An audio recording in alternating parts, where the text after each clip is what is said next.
Meet Jason, a sophomore and a fraternity member at a large Midwestern university. He's a very diligent student, he always has a smile on his face, and he wants to be a social worker. Jason has had a few dates with a student named Jessica, and sometimes they study together, but she likes him more than he likes her. He doesn't intend to date her again. They've never had sex beyond kissing and some light petting. At a party, Jessica comes up to him and asks him why he hasn't texted lately. He demurs, not wanting to hurt her feelings. Finally, he says, "Look, Jessica, I don't want to hurt your feelings, but I'm really not that into you." Jessica responds, "Well, I am very, very into you. How about if we say goodbye by letting me give you a nice blowjob? No strings attached." Jason looks at her and says, "No, that doesn't feel right." Jessica says, "That's only because we haven't started yet." "Come on," she says as she takes his hand and leads him up the staircase to an open bedroom. Jason lies back on the bed with his eyes closed, moaning softly. After a minute, Jessica lifts her skirt, pulls her panties to the side, and invaginates him. She rocks and thrusts a few times, but Jason opens his eyes and quickly rolls to the side to get Jessica away from him. She falls off the bed and bangs her elbow against the wall. "Ow!" she screams. "You hurt me!" He hurries out of the room and down the stairs to rejoin the party. By coincidence, the next day, a Title IX officer comes to the fraternity and asks Jason and his brothers to take a survey about sexual assault on campus. Unlike most of the brothers, Jason takes the survey eagerly and begins to fill it out, flipping through the pages with great interest. After a few minutes, Jason gets up to go to class. When he enters his social work classroom with 44 women and 4 men, he has a thought he has never had before. Why is there an effort to achieve gender balance in STEM, but none in social work?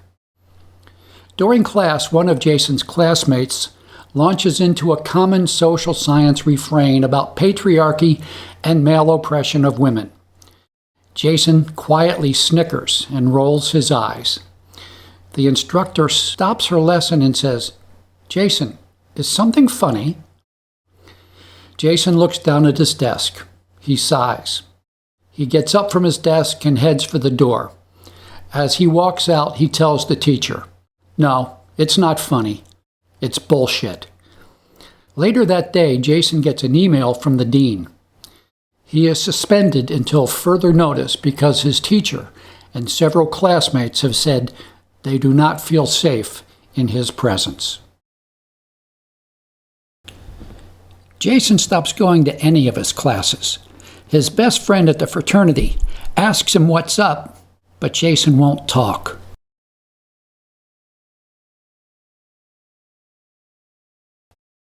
What is wrong with him? Jason has a lot on his mind. He wonders about that whole emphasis on STEM and why there isn't anything similar for getting more men into fields where they're underrepresented. He comes up with a male counterpart to STEM. He's up for a swap. The way he figures it, if there's a social benefit to getting more women involved in building roads and bridges, then surely there's a social benefit to getting more men involved in building families and communities. He keeps thinking about all this, and he thinks about switching from social work to something more about the gender issues of men. He finds his school doesn't offer a degree or a certificate, nor even a single class about the gender issues of men, but he finds that there are 662 programs on gender studies, women's studies, and/or feminist studies in colleges and universities across the USA, including his own school. For a split second, he imagines transferring to one of them. But instantly, he realizes that if social work, which at least has a code of ethics about respecting everyone, is hostile and blaming and demeaning to men, then those 662 women's programs are going to be at least as bad, and maybe a lot worse. No, he'll have to stick with social work. But the dean has said he can't come back until he apologizes to his teacher and classmates and takes responsibility for his threatening and inappropriate behavior. But Jason has vowed to himself that he will not apologize to anyone until he receives an apology and a correction from the people who started this whole mess. Remember when Jason took that sexual assault survey the morning after Jessica raped him? And remember that he was flipping through the pages eagerly? And remember how he got up and left abruptly? That was because the survey gave him no way to report what had happened to him. If he had had a vagina that someone put their penis into without consent, sure, he could have reported that. But for someone who has a penis that someone put into their vagina without consent, the people who created that survey had no thought that something like that could even happen.